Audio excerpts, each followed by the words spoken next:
Mungkin ada ya orang-orang di sekitarmu, orang-orang yang nggak pernah ikut tren sama sekali. Apa mungkin itu Anda? Dan Anda belum tahu jawabannya kenapa saya seperti ini. Baju, handphone itu aja, media sosial jarang update, hidupnya ya jarang diekspos. Dan gak tahu kenapa, keberadaan orang-orang ini tuh bikin orang lain itu jadi heran dan takut kalau dia itu ada kelainan. Dia nggak update, dia nggak pernah fear of missing out atau FOMO. Dan anehnya, dalam kehidupan dia sendiri ya dia baik-baik saja gitu. Padahal di sekitar mereka itu orang lain sibuk kejar ini, sibuk kejar itu. Tapi saya mau bahas tentang isi kepala manusia-manusia itu sendiri. Karena saya terlalu sering dengar kalimat, "Pak, saya kok capek ya ikut arus. Pak, saya kok ngerasa aneh ya karena nggak tertarik sama hal-hal yang viral. Pak, kenapa kok saya pengen hidup tenang, bahagia tapi dianggap aneh?"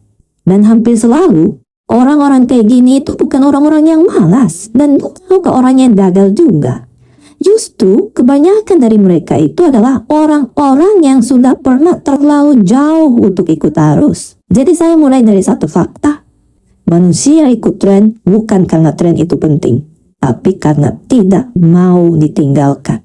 Saryang pernah bilang, ketakutan terbesar manusia itu adalah ditinggalkan oleh kelompoknya. Takut nggak diterima, takut sendirian, takut dianggap beda. Dan ini memang naluri yang udah dari dulu dibangun, jadi karena otaknya belum update gitu. Sekarang ancamannya itu bukan lagi harimau atau binatang buas kayak orang-orang di zaman dahulu, tapi sekarang itu ancaman yang paling besar adalah kesepian secara sosial. Nggak dibalas chat, nggak diajak nongkrong, nggak dianggap relevan. Dan bagi banyak orang, hal-hal ini itu seperti kiamat kecil. Nah, orang-orang yang gak mau ikut tren ini sampai di satu titik hal yang penting. Ditolak itu sakit, tapi tidak akan menghancurkan saya. Dan ini bukan sikap yang sok kuat, ini berangkat dari pengalaman-pengalaman hidup mereka. Sebelum kita lanjut membahasnya, tolong Bapak dan Ibu bantu like video ini, subscribe, dan komen di bawah. Komen umur berapa dan dari kota mana, supaya kita bisa saling menyapa, berbagi pengalaman, dan saling mendoakan. Alasan pertama, mereka punya identitas internal yang ada dalam diri mereka yang sudah sangat kuat. Erik Erikson, seorang psikolog, pernah bilang, ketika identitas seseorang itu lemah, dia akan meminjam identitas dari orang yang di luar dirinya. Tren itu seperti baju pinjaman identitas. Enak dipakai, tapi ya bukan milik dia. Orang yang tidak ikut tren biasanya sudah tahu apa yang dia suka, apa yang tidak cocok, bukan merasa dirinya paling benar, tapi dia sudah mengenal siapa dirinya sendiri. Dan ketika identitas itu sangat kuat, tekanan dari luar itu tidak akan melemahkan dia. Jangan skip video ini, karena di akhir nanti ada satu poin penting yang bisa mengubah cara kamu melihat hidup dan membuat orang lain lebih menghargaimu. Alasan kedua, mereka capek hidup pakai topeng. Ikut tren seringkali bukan soal selera, tapi soal menyesuaikan diri tapi berlebihan. Pakai baju yang gak nyaman, ngomong istilah yang dia sendiri gak ngerti, tertawa pada hal yang sebenarnya hal tersebut gak lucu. Supaya apa? Supaya dibilang nyambung. Sampai di satu titik mereka sadar. Bahkan di dalam psikologi itu disebut kelelahan ego ya. Mereka terlalu lama menekan diri mereka sendiri supaya bisa diterima oleh orang lain. Dan begitu mereka sadar, mereka biasanya berhenti. Bukan karena sombong, karena capek.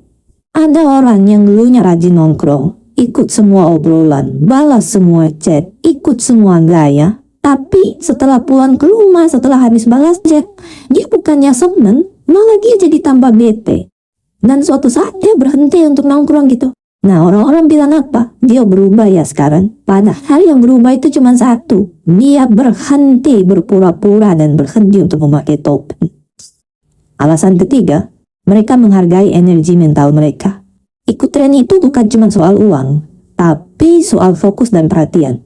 Harus update, harus membandingkan, harus ikut ritme. William James, seorang bapak psikolog modern, pernah mengatakan, pengalaman hidup saya ditentukan oleh apa yang saya pilih dan apa yang saya perhatikan. Orang yang tidak ikut tren itu sadar satu hal, perhatian itu mahal. Dan setiap kamu kejar tren itu tanpa sadar, kamu membayarnya dengan kecemasan, rasa kurang, perbandingan tanpa akhir. Mereka lebih memilih untuk hidup biasa aja, bukan karena kalah, tapi karena hanya ingin waras aja.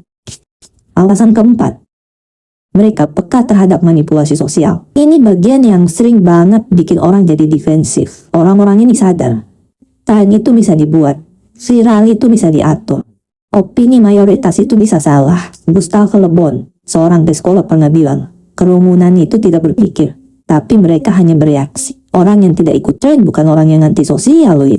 Mereka cuma tidak mau bereaksi sebelum berpikir. Dan di dunia yang serba cepat, orang yang berpikir pelan sering sekali dianggap ketinggalan. Padahal dia cuma gak mau dikendalikan aja.